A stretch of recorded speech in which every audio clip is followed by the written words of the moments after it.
The bells began their clamor like startled birds, flinging sound over slate roofs and copper domes and the tangled lanes that ran down to the honeyed stink of the harbor. They rang, and the ringing became the language of surrender that even those without tongues could understand. Windows opened. A midwife paused in a doorway, her hands reddened from work no one sang about. Men in half-rusted helms leaned their foreheads to stone. The city, for a breath, became a listening thing. On the high parapets of the Red Keep, ash did not fall. The air smelled of old dust and hot lime, but no smoke, no roar of flame fueled by dragon's breath. Drogon's shadow passed once, banking, then settled monstrously upon a shattered serpentine parapet with a clatter of stone. His great head lowered until a single golden eye peered into the courtyard as if it were a pond where truth might be found. The soldiers below did not flee, though their hands trembled on their spears. Daenerys Targaryen stepped down from the saddle without asking for a hand. Her hair was close-braided and bound with plain leather, and her cloak, thrown back, showed a breastplate hammered with 3 small whorls, not dragons but winds. She placed a palm to Drogon's snout and breathed once, twice, with him. The adrenaline of the flight lay coiled behind her ribs. She spoke to it gently and let it uncoil into a steadying calm. When she turned, the men of the Unsullied stood ranks deep at the archways, shields planted, spears grounded, a line of winter-silver points. Beyond the gate, the Northmen had formed their own dark wave of mail and leather. The Dothraki riders held the streets, their horses stamping, but they had no torches in their hands today. Tyrion Lannister, dusty and drawn, came up the steps with a limp that had begun when bodies started to pile at the gate and had only worsened as the bells grew louder. He took in the ruin of the courtyard, the broken statue, the toppled standard, the pikes that had never quite been raised, and his mouth was thin. "They rang," he said, as if she might not have heard. "They rang," she agreed. "Then you must ask them to open the doors." She looked past him to the heavy ironwood doors leading into the gray knot of corridors that wound up toward the throne room. They were open a hand's breadth, enough for a man to slip through. She thought of all the doors she had broken and all the doors that had been shut against her and understood that entering gently would be the harder thing. Jon stood to her left, hair disordered by wind, the set of his jaw still, eyes tired in a way she recognized. He would not argue with her today. Too much had been argued already. "We will go on foot," she said. "No torches, no shouts." Grey Worm's mouth tightened. He gave a short nod. The Unsullied shifted, shields tilting in a single breath of steel. The city was all ears. Let it hear their quiet. Inside, the Red Keep held its breath like a hunted animal. They moved through corridors where the mortar had cracked but the tapestries were still straight. A scullion boy cringed and peered and then fled. A woman with blood on her sleeve stared at Daenerys' chest and seemed to decide she did not see what she was seeing. The bells went on. Their ringing widened the world and made her steps small inside it. They met Qyburn at the door to the throne room, his hands clasped in front of him as if he were attending a lecture. "Your Grace," he said to her carefully, and to Tyrion, "My lord." He wore no maester's chain now, only a narrow strip of black cloth at his throat, like a dark second mouth. "The queen does not meet with enemies. The city has surrendered," Daenerys said. He made a shape of sympathy with his mouth. "The city's hands are not the queen's hands." Tyrion set his jaw, a Lannister mask of harder stuff than most. "Tell Cersei that if she has any last sense for her son or herself or this great pile of stone, she will lay down the crown and the swords of those who hold it up, and she will do it now." Qyburn's eyes glittered. "Threats are air. Steel is substance. Then listen to substance." Daenerys stepped forward until only the thickness of the door stood between her and the throne. She put her fingers to the scarred ironwood and spoke loud and even, so her voice would roll like slow water up the stairs and through the ribs of that vast room. "Cersei of House Lannister," she said, and it felt very strange to give her the courtesy of her name without a title. "The bells have rung. The people of this city have bent. I will not bend them again to prove that they can bend. I will not burn the homes of children to dislodge a crown of twisted metal. Come out. We will talk in the sight of your people." The door creaked. A wind ran down the hallway and smelled of old iron, old dust, a faint trace of something medicinal. Qyburn's lips pressed together as if he had bitten a seed. "You presume a position you do not hold," he said, and Daenerys could see fear in the delicate flutter at his throat. "Step aside," he added to the Unsullied, as if one could ask a mountain to move and be obeyed. Grey Worm's spear blocked him without a word. Qyburn lifted his hands, palms forward, surrendered to the reality in front of him, and backed into the room, calling lightly, "My queen!" They followed. The throne room had always fancied itself a dragon's mouth with 1,000 teeth. Firelight once made poetry of that conceit, she thought, but here there was only shadow and the white slab of day in the upper windows, cutting across the ragged banners and the iron tines. The throne waited like an old spite, witless and heavy. Cersei was there, standing on the top step, one hand on the arm of the throne as if she meant to hold it down. Her mouth was a hard line. Her eyes flicked once to Drogon's shadow crawling the long windows, then back to Daenerys. Jaime was not there. The M.O. Untamed stood at her shoulder, his helm swallowing his head until he looked like a giant ferreted out from under the earth and unable to remember the sun. Daenerys crossed the floor until she stood beneath the first step. She did not look up at the throne. "The city has surrendered," she said. "I accept." "You accept what is yours by theft," Cersei said evenly, and her hand went unconsciously to her belly, to the pretending curve there. "You are a foreigner. You have foreign troops at my gate. You have a monster at your back." "I have a monster that is also a friend," Daenerys said, "and I have people at my back who are not monsters. They are tired and hungry and wish to go home." Cersei's mouth bent into something like a smile. "You will find that people rarely wish what you wish for them." Her gaze cut to Tyrion and came back sharp. "Traitors do not wish to be unloved either. If love were sufficient for rule, the world would be soft as cheese," Tyrion said, having exhausted his patience for ceremony. He spread his hands. "Sister, we stand here in the aftermath of a war you cannot win. Your golden company is broken. Your wildfire is as much a threat to your walls as to ours, if you have any left. Your people have begun to understand that they may live today if you bow. Bow. Bow and live." "And where do I live?" Cersei asked. Her eyes were bright and doomed. Daenerys saw then that the woman had already visited the place inside herself where she lost everything and found a way to continue like a blind eel past the point of light. Qyburn shifted at her side, crisping the silence with his breath. "Where do you put me?" Cersei went on, and her voice altered subtly, more woman than queen. "In a tower? In a cell? Do you parade me through the streets and let the sellers of onions count my steps? You may lay down your crown and go to Casterly Rock under guard," Daenerys said. The words had been difficult to shape even in her own mind. Now, in saying them, something in her braced against recoil.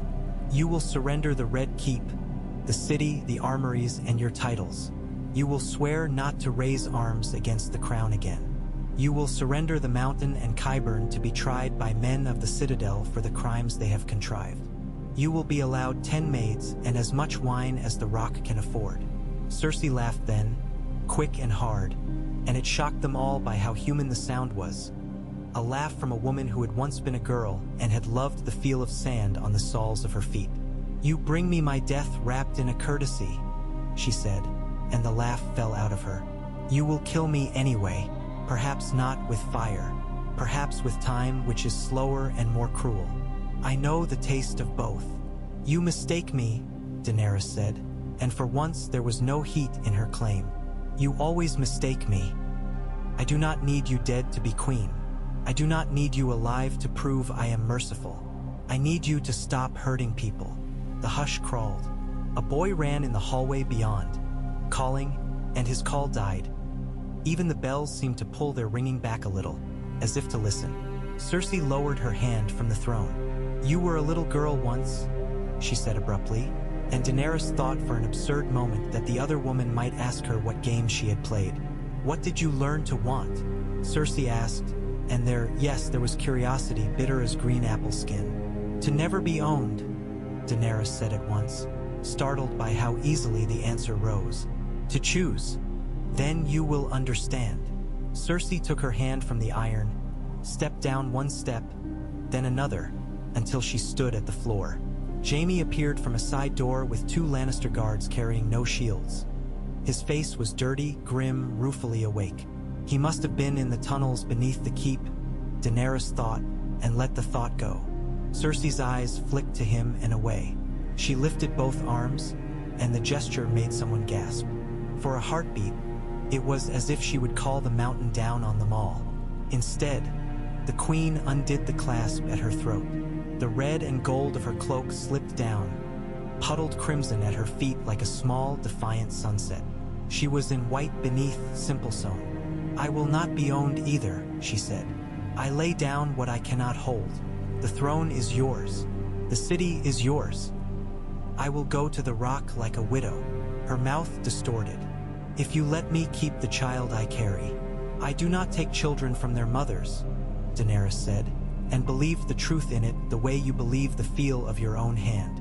He will have his mother. He will have a nurse with more milk than the rock's goats. He will have a life without a throne to teach him cruelty.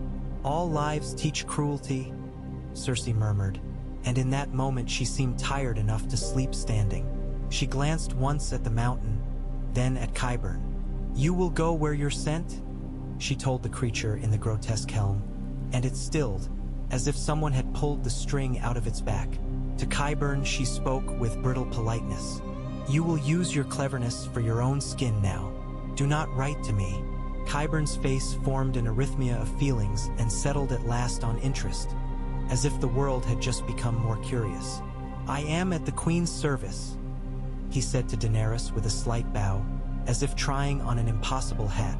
No, Daenerys replied. You will face men who know more of healing than you ever pretended to. If you repent of what you have made of other people's bodies, I cannot see it now. Perhaps they will. Then I hope they are as merciful as legend claims, he murmured, and yielded his hands to the Unsullied, who took them with no flourish. The impossible happened quietly then. Queens became women. Banners became cloth. Swords became long bits of metal men were relieved to set down. Cersei Lannister, lighter by a cloak and a crown and a very olden gur that had kept her upright, walked out of the throne room between rows of enemies who did not spit. Jaime came to her shoulder as if drawn by a magnet buried in the years between them. He did not speak. Tyrion watched his brother with a pain in him he could not coax into a useful shape and then looked away. Later, when the sun was striking the city at a forgiving angle, Daenerys walked out onto a balcony high above the Serpentine steps. The crowds filling the square below were not neat or well-dressed or appropriately grateful.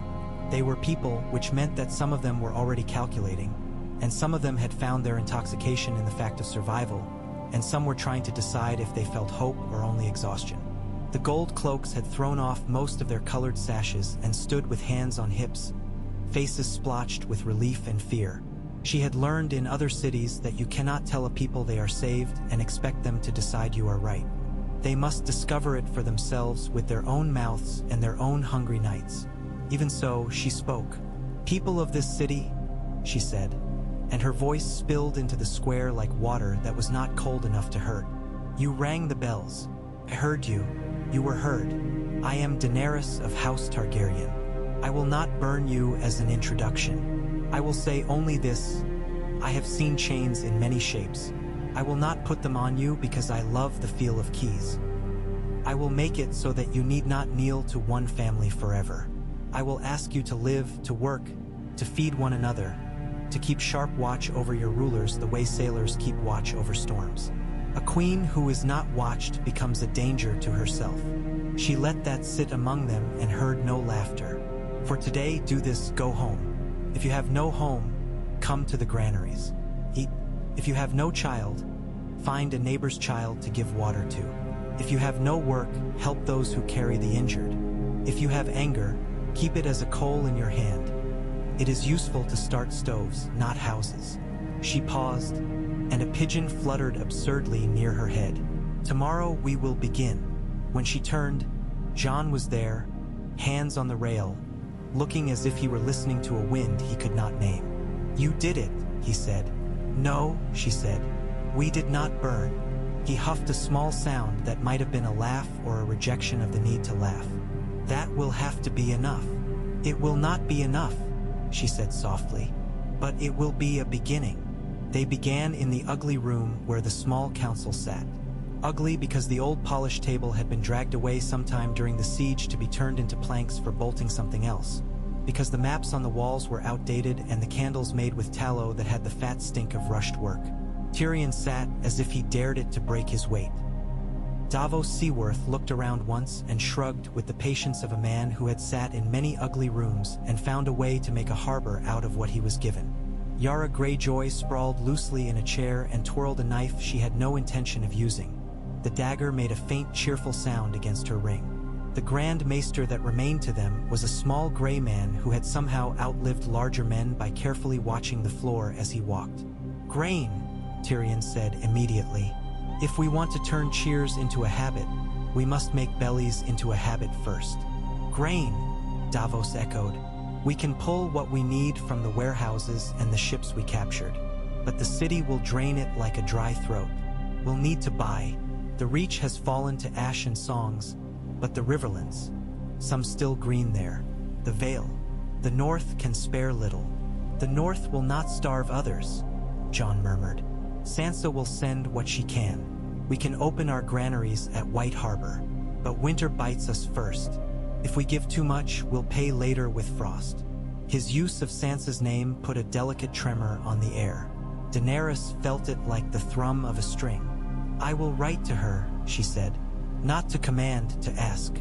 Yara, will the Iron Islands sell us grain without raiding the ships that carry it?" Yara showed her teeth. "If the coin is heavy and the flag at the mast is a dragon," she said, amused. "And if I get to tie 2 fewer knots in the rope around my throat for every ship I don't take." "Done," Daenerys said, "because some bargains you make for the shape of them." "Tyrion." "Letters," he said, and began to tick off names as if laying them on a tabletop. "Gendry Baratheon at Storm's End. Lord Royce in the Vale. The Martells, if they remember the rest of us exist. Wyman Manderley, who will feed us if we promise a feast later. And the Faith," the Grand Maester put in gently. "The High Septon must be invited to bless your rule. People like to imagine that the gods like what they like." Daenerys's mouth thinned. "The gods do not need to like my rule," she said. "The gods must like that people stop dying in doorways." But she nodded. Invitations were a kind of currency too. In the following days, the city practiced at peace the way men practice at swordplay, with mistakes and awkwardness and the sting of accidental cuts. Daenerys walked through the fish market and smelled the honest riot of it. Eel and lemon and the slop of brine. A woman cursed the price of nettles to a vendor who had not yet learned that a queen who stopped to bend and pick up a dropped radish was not an omen. At the granaries, men stacked sacks and slabs of hard cheese while others attempted to invent the idea of a line their neighbors might obey. She gave back to the city watch their colors, without the gilded cloaks that had made them believe they were saleable pride, and took from them their habit of turning heads away when coins clinked. She found a boy with ink on his fingers who had been writing broadsheets to encourage looting and made him write a new one, about where people could find clean water. She did not chop off his hands. She did not forget his face.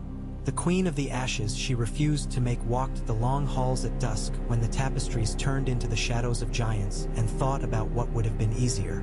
Easier to burn, to terrify into stillness with the smell of hair. Easier to silence. But she had learned in the Heatlands and in the Yellow Cities that silence bred rot. Better to be shouted at than touched by that slow, stupid decay. Not everything could be coaxed. One morning, a woman in the Lower Bailey threw a handful of dirt at an Unsullied and called him a slur that meant nothing to his ears. Later that day, a crossbow bolt found the chink beneath the jaw of a stable boy who had told a Lannister captain to leave a horse. That night, Grey Worm came to her and put the bolt on the table before her, and she understood that he was not asking, He was telling her the price of mercy in a language they both now spoke. "They are used to fear," he said. "It is a coin they know the weight of. They will learn other weights," she said, feeling the lie of certainty and learning to wear it as if it were a cloak. He looked at her as he had in the Yellow City where she had first changed his name. Steady, unmetaphorical, bearing a man's entire loyalty in a bowl like a sober offering. "The men wish to kill someone for this," he said. "Then we will find the man who killed the boy," she replied. "And we will have a trial. We will teach them what a trial is." Tyrion grimaced when she said it. "You cannot build a trial like a cart and expect it to roll tomorrow," he warned. "Tomorrow I will push," she said. "The day after, perhaps it will roll." They found the captain with the crossbow, raggedly shaved, with the incredulous air of a man who had done nothing new, only something he had always done. The trial took place in the square. The boy's mother wept quietly. Davos spoke like a man measuring rope. The captain lied and then did not lie. Daenerys watched faces as much as she watched the proceedings. When the verdict was pronounced, and it could only be one, the mother raised her hands, palms out, and the Unsullied lowered their spears. She had the captain sent to the Night's Watch. The crowd shouted for blood and, when they didn't get what they had come for, shouted for bread. But later Daenerys heard that the mother of the boy had taken her bread and gone home and slept. The rumor found water and spread. The letters returned like birds in all conditions. From Storm's End, a message with mud on it and an ink hand and used to flourishes. Gendry Baratheon offered grain, what he had, and a promise to keep his men from spending winter wages at King's Landing doorways. From the Vale, Lord Royce sent a letter full of rapt courtliness that smelled like lavender. He would attend a great council if called. From the north, Sansa Stark wrote a note that was both warmer and colder than the others. "The North remembers its dead and keeps its living. Send your ships for what we can spare. Do not send your men for our allegiance." Jon read it and made a small pained sound and said nothing else. One evening, Varys came to her in a cloak too light for the hour and stood with his hands folded exactly at his belt, as if this were a theater and he must strike the right pose to make the audience understand his intentions. She watched the round of his face and the slight shine on his scalp and thought, strangely, of an egg. "Your Grace," he murmured, "I have served many kings, more queens than I wish to. Allow me to be plain. Your refusal to burn this city has made you a symbol of something. Some will call it weakness. Some will call it virtue. Symbols are ships. If you do not steer them, someone else will. Who would you have steer me now?" she asked. "I have ridden a dragon. I believe I can hold a ship's tiller." He smiled as one smiles at a child holding a wooden sword. "The realm needs to look beyond you," he said lightly. "Not ahead of you, beyond. It needs to see the shape of a future where power is not only a matter of the womb. You have in your hand a claim and a dragon and the city. Use them to do something none have done." She considered him as you consider a garment held up in the morning. "Is this the shape of a day I want?" "Speak," she said. "Call a council," Varys said. "Not to confirm you, to make law. Let them write how rulers are chosen. Not with swords, not with marriage. Something else. They will tear at the idea like dogs at a thrown bone. But what is left afterward will be meat." Tyrion, when she told him, laughed and then did not laugh. "Trust the spider to want to knit a web," he said, and turned the idea in his hands like a coin, eyeing the metals. "But he is not wrong. The throne makes fools of those who sit or kneel too long. If you are the one who raises the chair off the ground, you will be remembered. You will be resented as well, of course. People resent their saviors most when asked to change their habits." "I am very tired of being remembered," Daenerys said. "I would prefer being useful and then forgotten." "Alas," Tyrion said, and raised his cup with ironic sadness. "That is a fate gods grant to bakers and bowtrites, not to queens." They called the Great Council. Lords came in, a dripping procession of wary skins, some patched with fox, some with ermine, most with the plain ruff of duty. The room they used was large enough to hold grudges and hopes and 50 kinds of greed. The pillars were carved with vines that had seen all manner of ears.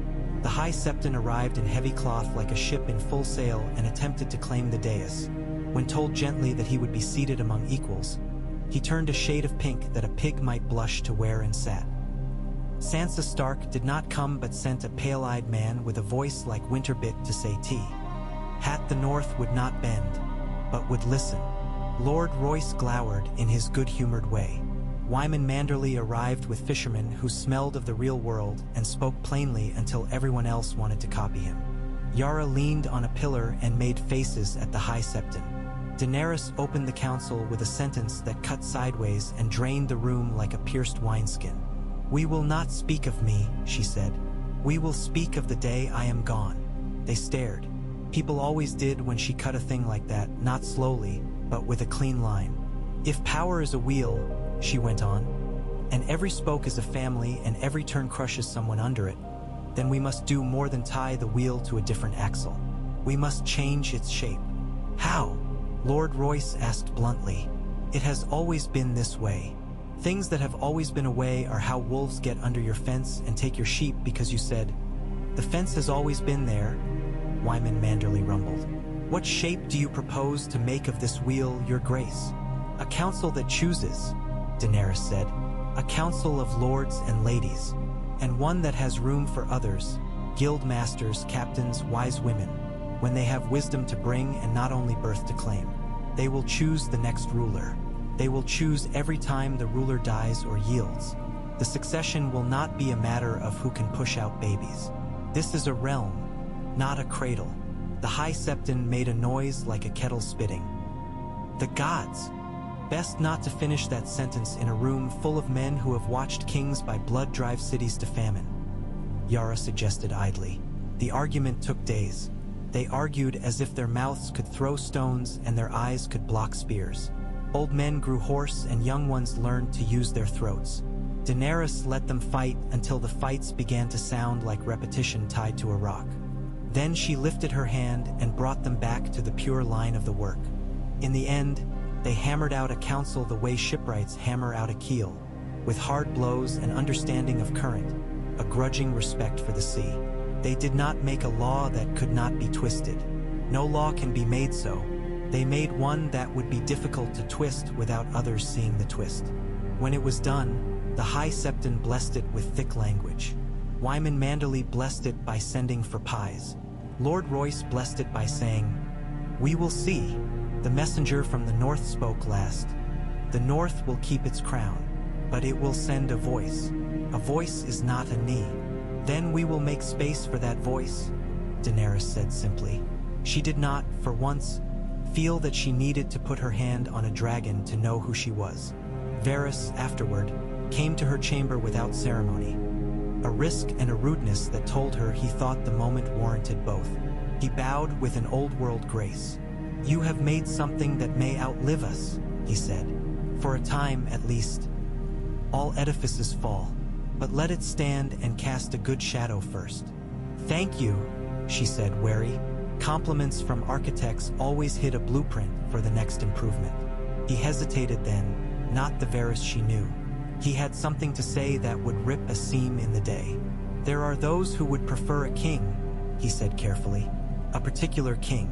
A king whose claim is—" "I know," she said. Jon's silence, Sansa's letter.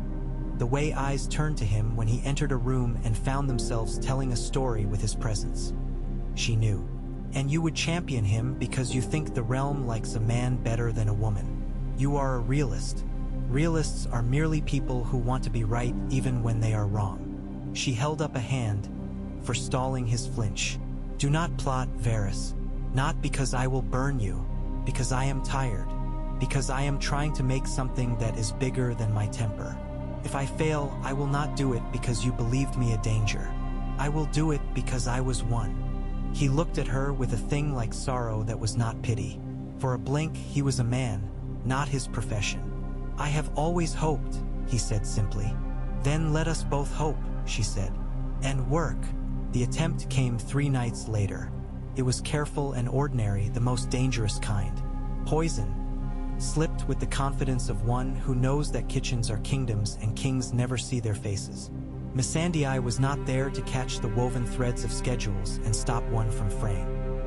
Daenerys drank and did not die, not because the gods loved her or because dragons were immune, but because Davos Seaworth, whose eye counted ships and sacks and the way men's hands twitched when they lied, had seen the cook who had no reason to be in that hall.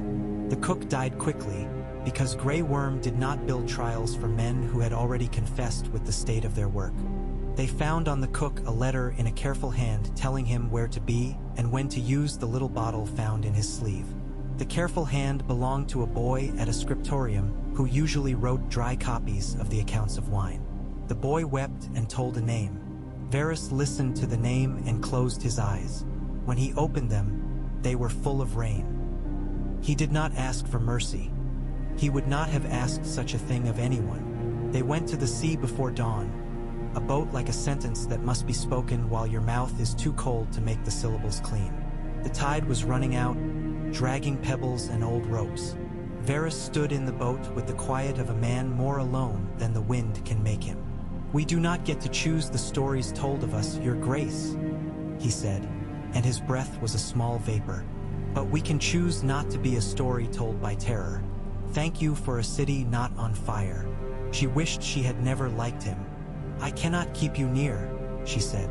"Not because you betrayed me, but because you cannot stop thinking 10 moves past the board." "And you must think 5, he agreed. "I am not angry to be mistaken for a villain. There are worse mistakes." He lifted his chin and made his mouth into something like a smile and then did a thing that struck her to the bone. He did not kneel. He bowed. Like a man at a door he would not enter again. He stepped out into the water. The tide took him. Grey Worm did not have to finish what the sea had begun. When dawn came properly, the city woke to work. It did not know the names of the men who had gone into the water. It knew only that the granaries opened again and the line for clean water moved faster. That afternoon, she held court in a square where light hit the stone at a forgiving slant. People brought quarrels like old shirts to be mended, held them up, waited. She ruled as fairly as she could and stopped using the word fairly to describe herself in her head. The word made a woman into a mirror. She refused to be one. In the weeks, then months that followed, owning the city became something the city learned to allow rather than something she could force. Guilds returned and became less corrupt when they realized she did not want their favors, only their work. The faith learned that if they blessed the fact of bread, the bread arrived sooner, and if they blessed her, the bread arrived anyway. The Unsullied grew accustomed to being thanked. The Dothraki discovered that they were good at repairing roofs and decided this was not a shame. Tyrion constructed laws that made Davos nod sometimes and scheme other times. Jon went north and came south and looked at her with the quiet of someone trying to find a single word for what they had made, and failing, and learning to live in the failure without bitterness. Cersei Lannister tended her pregnancy at Casterly Rock with a ferocity that kept death at the door like a servant who had once overstepped and now stood meekly waiting to be told where to put the water. Jaime taught boys to fight with better hearts than he had once had. Letters came from the rock sealed with red wax pressed by a hand that had known a crown and now practiced at envelopes. They were half apologies and half taunts and all human. Daenerys read them and always felt, afterward, as if she had eaten something without a name. On a night of rain that cleaned the city with a sound like sewing, Daenerys went alone to the throne room. Torches worked at their flames like small determined men. Drogon was sleeping like a mountain under weather on the far parapet. His breath made the rain steam. She climbed the steps and stood beside the throne and felt the impulse every child has to touch what she has been told not to touch. She did not sit. She set her palm on the cold iron and thought. Not a wheel, not an altar, a tool. She took her hand away. She went down the steps and back into the work. Years would call this a reign. In the city, they called it the time when bread cost less than a knife, when the granary clerk would read out loud for those who could not, when trials were tedious and therefore good, when the queen was seen at the market buying lemons herself, when the dragons did not burn a theater but once, when the rains came late and the ships came early. In the north, they called it the time when they did not bend but spoke and were heard. In the Iron Islands, they called it a waste of good raiding weather. In the Vale, they called it a curiosity. In Dorne, they did not call it much of anything at all. They lived and drank and took lovers. People seldom know the names of the lives they are living until someone else writes it down. The bells that had rung the day she chose not to make a pyre out of people had long since quieted and gone back to being objects in towers. Still, sometimes, on mornings when the market was so crowded that people and carts and goats nodded into a living tapestry and stretched curses and laughter like embroidered thread, you could hear an echo that might have been a bell. It sounded, to those who noticed it, not like surrender, but like agreement. Not a kneel, a nod. The cell had no window and no sense of direction, but an old dampness that crept like a remembered sorrow along Ned Stark's bones. He learned the day by counting footsteps in the corridor, by the noise of the kitchen in the distance. Once, a clangor that could only be a dropped pot and the ripple of rebuke after it. He learned night by the way the guard's snores altered shape. He slept in catalogued hours. He did not dream when he could help it. Dreams were for men who could afford the luxury of doubt. He did not die. This was not mercy. It was logistics and a whispering man's decision. Varys came like a breeze that had lost its way in a house. A small light went with him, baffled by the damp.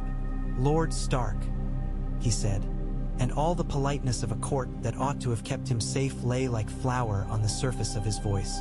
It is a dangerous thing to let a good man live. It is also difficult to hide a dead one. Today I am lazy. Walk with me. Ned did not stand quickly. His body had learned to husband the small, private kindnesses. He rose, and every part of him creaked its own opinion. He said nothing. Varys was a man to whom words clung and turned into instruments. Better to give him as few strings as possible. They moved along a corridor that was a smell before it was a place. Rats ran ahead as if in attendance. Varys had chosen his hour.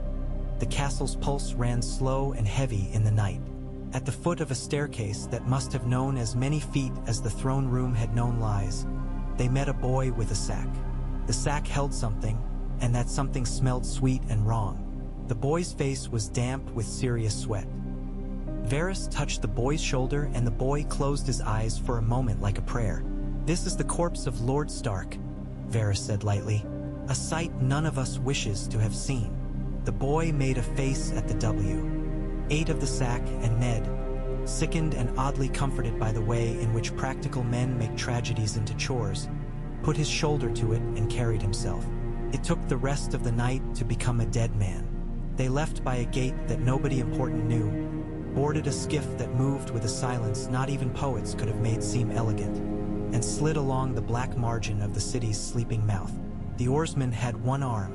The one-handed have a fiercer dignity when they move in their element.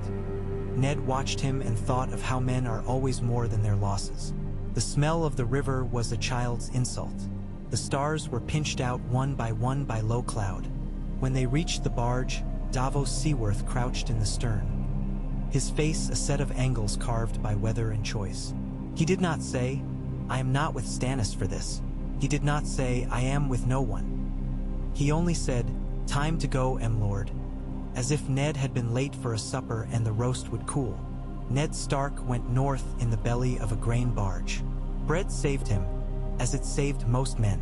He lay among sacks for days while the river spoke its slow grammar under the boards, while the crew ate in shifts and gambled with capped bones and kept their jokes quiet for the sake of a rumor.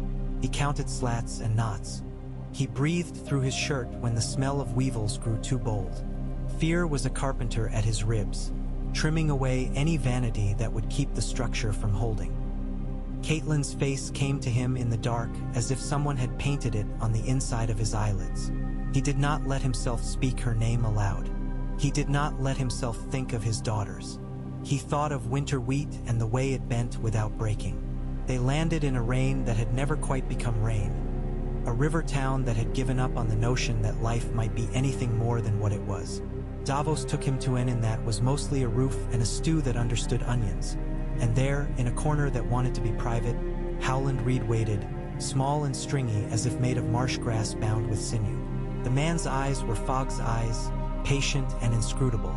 He clasped Ned's forearm with a strength that made their bones acquainted. "We should have stayed in the tower," he said, and Ned heard in the words not reproach but memory working at the present like an old knife carving an old shape. "We did what we did," Ned said. "Now we must do what we must."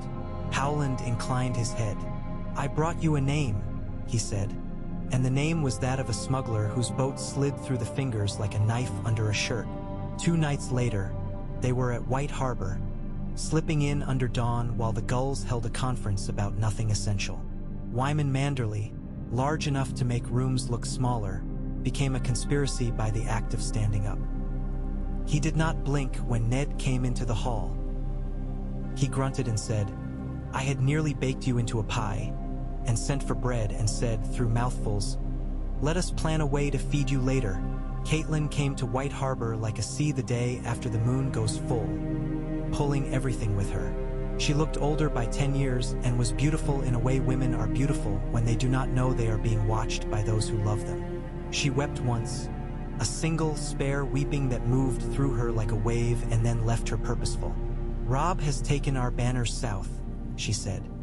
"He is winning because he must, and because boys believe that winning and deserving are often the same thing. We must go to him.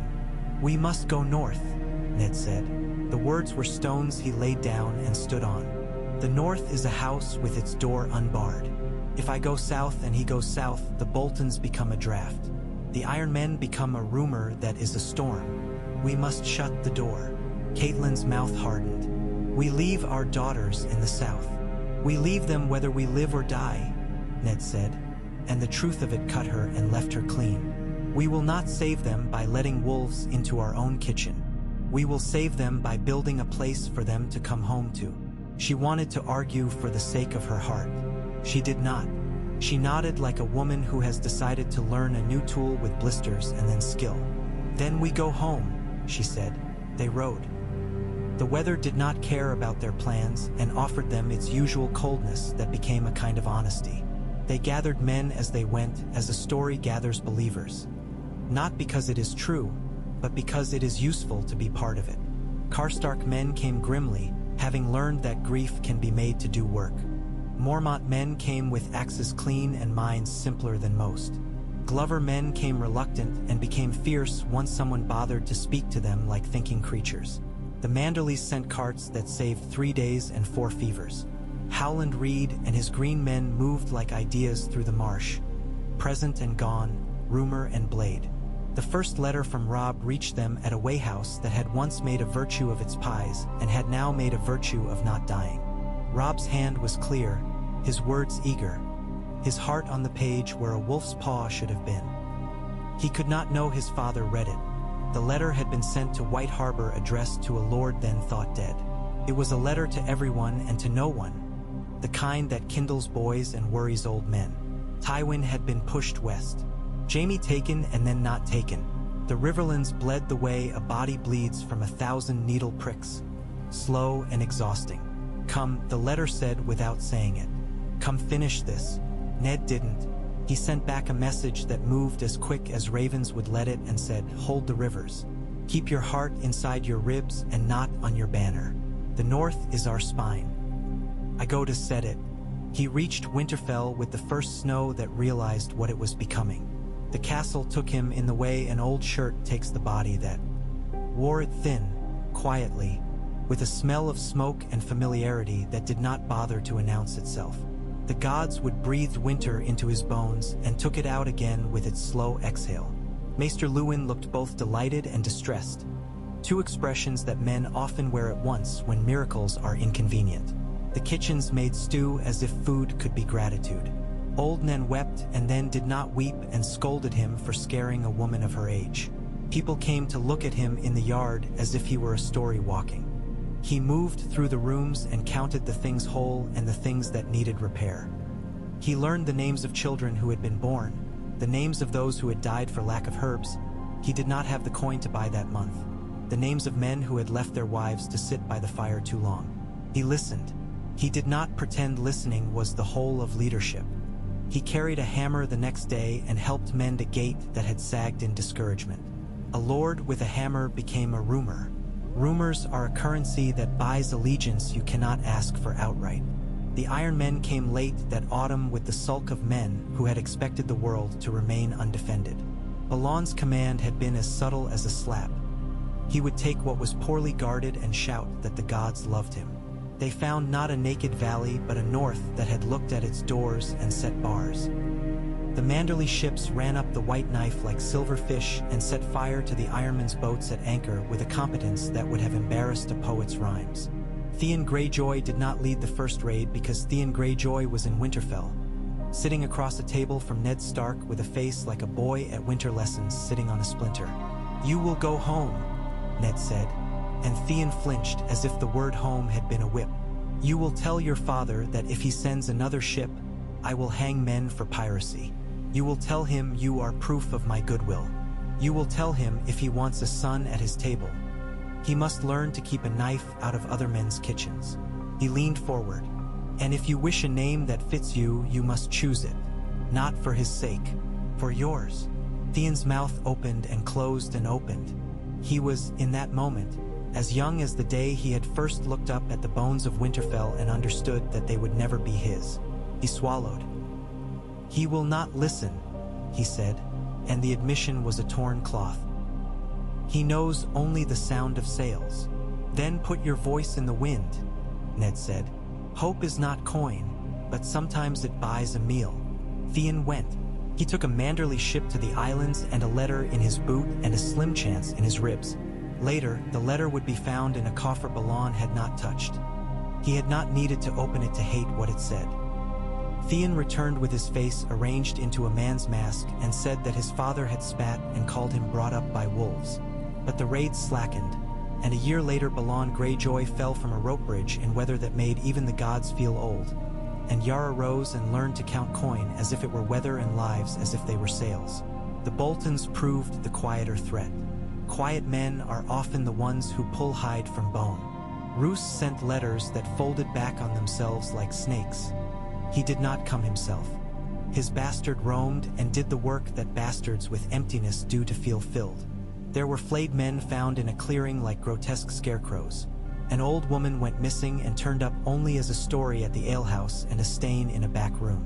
Ned sent men to look at tracks. He sent Howland Reed into the spaces where silence thought to hide. When the snows had taught the ground resignation, Ned called the lords and men of consequence to a hall at Barrowton.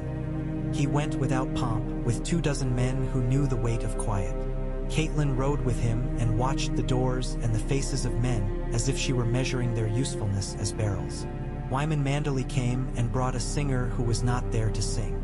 Lord Barbary Dustin arrived with grief combed and braided into her hair. Skins and furs and old banners came and made a council of smells and creaking benches. Roose did not come. He sent a letter. Ned had the letter read aloud. It was a simulacrum of loyalty. It said all the right words, and when one listened to the rhythm of it, the music was wrong. "Men flayed do not flay themselves," Ned said when the letter had finished its small, precise dance. "This is the North. We are not sweet, but we are not that. If a man must be punished, he will be punished where the gods can hear with their own ears. He will not be made into a thing. He will not warn other men with his skin. Any who do this will be held as a stranger among us." There was a murmur as mild as snow falling. Men look at other men's cruelty and wonder if it will ever be turned on them. Some feel fear, some feel opportunity. Lord Serwyn cleared his throat. "Do you accuse Roose?" he asked cautiously. "I say that when a house eats flesh at its own table, the neighbors must bring their own food," Ned replied. "I say that we will go to the Dreadfort and ask the lord of that place to look his neighbors in the eye and speak his loyalties. If he cannot, then we will make a new meal of that house." The march to the Dreadfort was not a grand affair. Grand affairs are for bards. This was a practical winter journey, with men checking the straps of their saddles and women wrapping wool around their waists and younger boys watching their elders to learn how to keep their toes. They came in a white world that did not care whether the castle liked their arrival.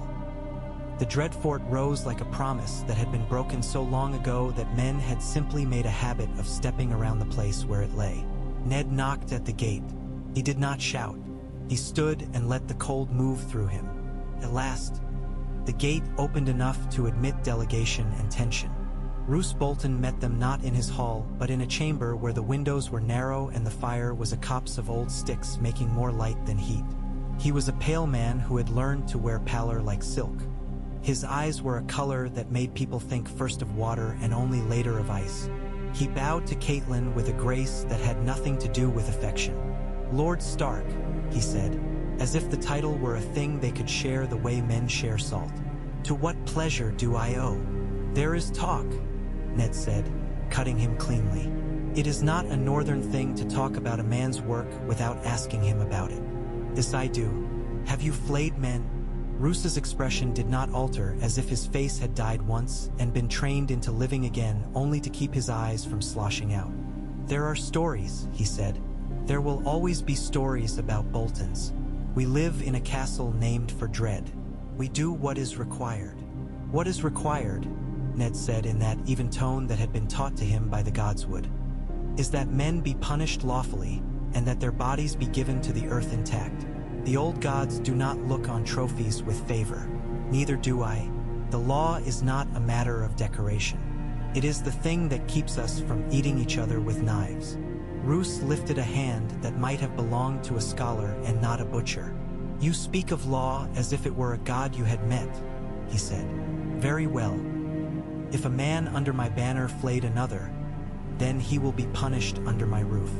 The bastard is not mine," he added dryly, reading the thoughts in the room as easily as one reads weather on a pond. "He is the North's problem as wolves are the North's problem, the problem of not having killed them when they were cubs. I keep him because to loose him is to visit him upon villages. If he has done what you say he has done, I will cut the skin from his hands and call it justice." He paused to relish the murmur. "That is a joke," he said.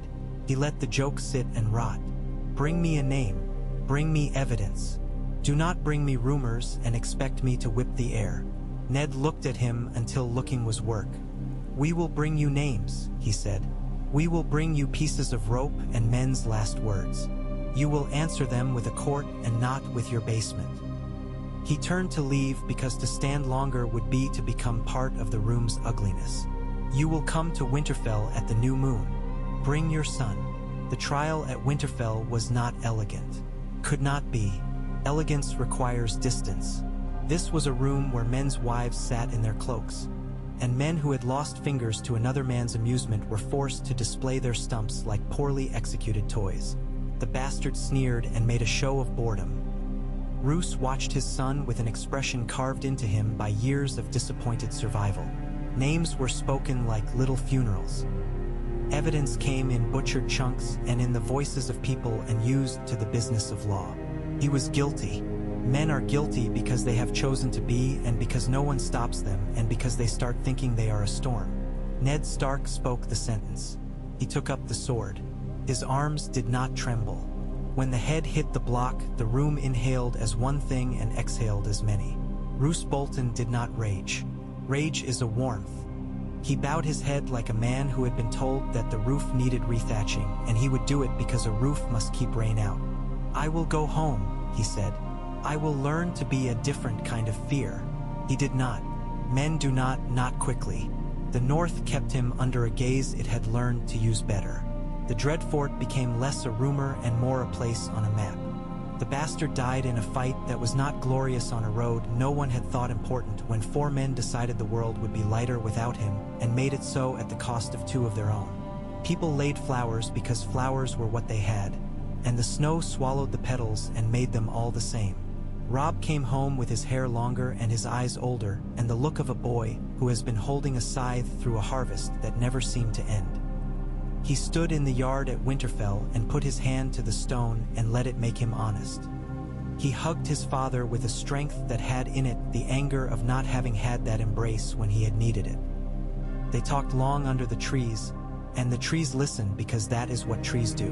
Robb told stories of small victories that had paid for the day's bread and of big losses that had paid for men's pride. He told of men who had followed him because he was young and because youth is a war banner in itself. He told of Walder Frey's sour face and his calculations that got stuck when any man did him a kindness. He told of a girl with brown hair who laughed with her teeth and of the way he had not married her because he had learned his father's version of the word duty. He told of the Lannisters. He told of the feel of the South in his bones and how it would not wash out. Ned, liste ned. He did not give his son advice as if he were sharpening a blade. He offered him a cloth to wipe his eyes when the talking was done. "You are not a god," he said into Rob's hair. "You are a man. Men make the best work when they remember that and do not pretend to be gods. You did the work. You did not pretend." The girls did not come home. Sansa was married in a way that would have shocked a younger northern girl into hysteria. The older one that Sansa had been forced to become survived it with a kind of upright despair that did not collapse into the shape the court had made for her. Arya was smoke and rumor and occasionally a message written in the air that men saw only after it had gone. Ned learned to live with the wound of their absence as a man learns to walk with a leg that got thinner after a fever. He got up and went to Arke. He did not stop. The wall sent word in the rough hand of men who fear more than cold. The dead walked, and the dead walked not as songs but as problem. Ned went because the wall is not a place the North can ever afford to pretend away. He rode in a column of men who had learned that their boots are the most important weapon in winter. Jon stood waiting in black that had been mended many times. His face was a set of lines that had learned too much about the shape of other men's fear. Ghost moved as a piece of the winter come alive and made into a guardian. They spoke in the shadow of stone that had forgotten it was stone and become function. "Father," Jon said softly, and the word made him younger and made Ned older and mended them both with an ache. They spoke of the dead with the plain words the dead deserve. They spoke of what must be done.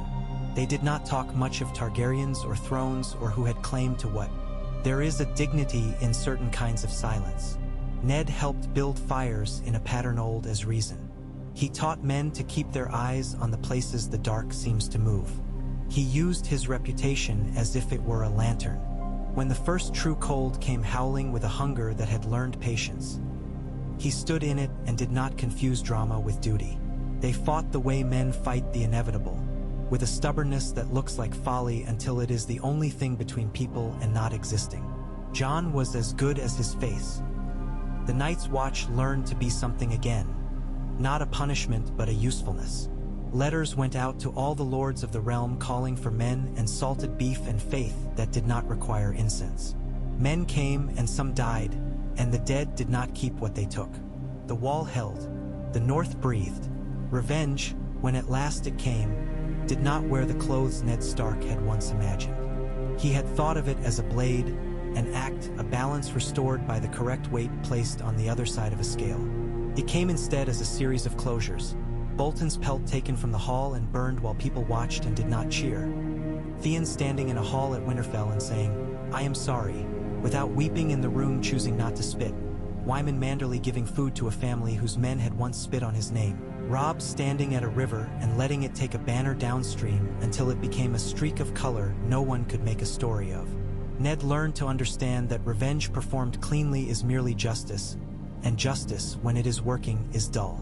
Catelyn took a group of women to the villages and listened to them speak of flower and childbirth and how long boys lasted away from hearths when tempers rose.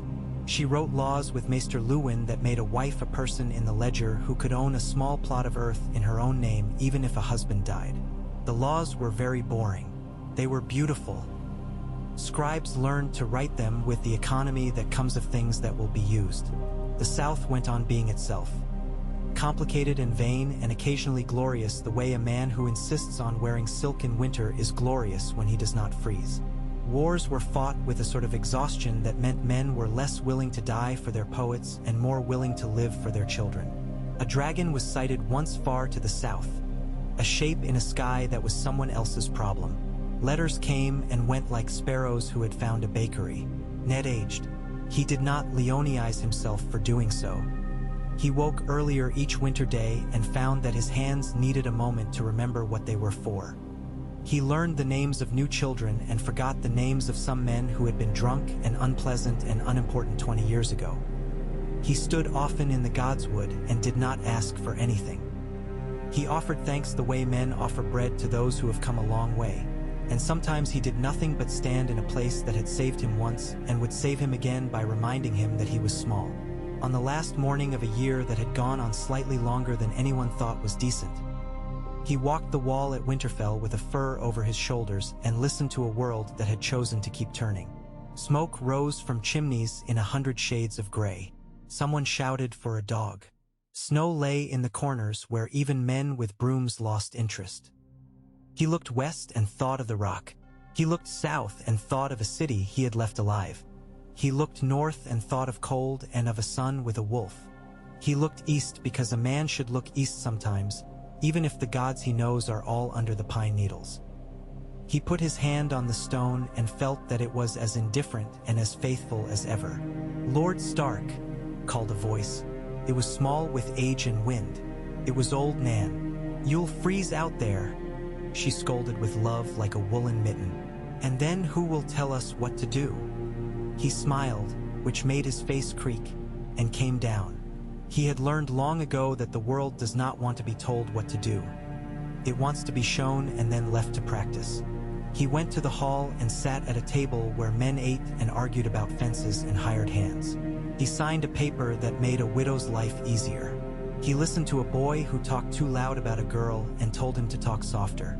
He drank a cup of ale that tasted just as ale should. He lifted his eyes and saw Caitlin coming in from the snow, cheeks high with cold, and felt nothing grand, nothing a singer would be paid to put into a verse, only that he was in the right place. Outside, the wind did what wind does. It taught men the habits of bracing and of bending. It whispered around corners that had been cut at angles men liked. The ravens practiced lines no man had given them. Far away, a bell rang for a reason that was nobody's business in the north. Children ran. A baker pulled bread. A man put down a knife. In the gods' wood, the old faces in tea. He Weirwood did not change because they were not meant to. They watched, and the watching was enough.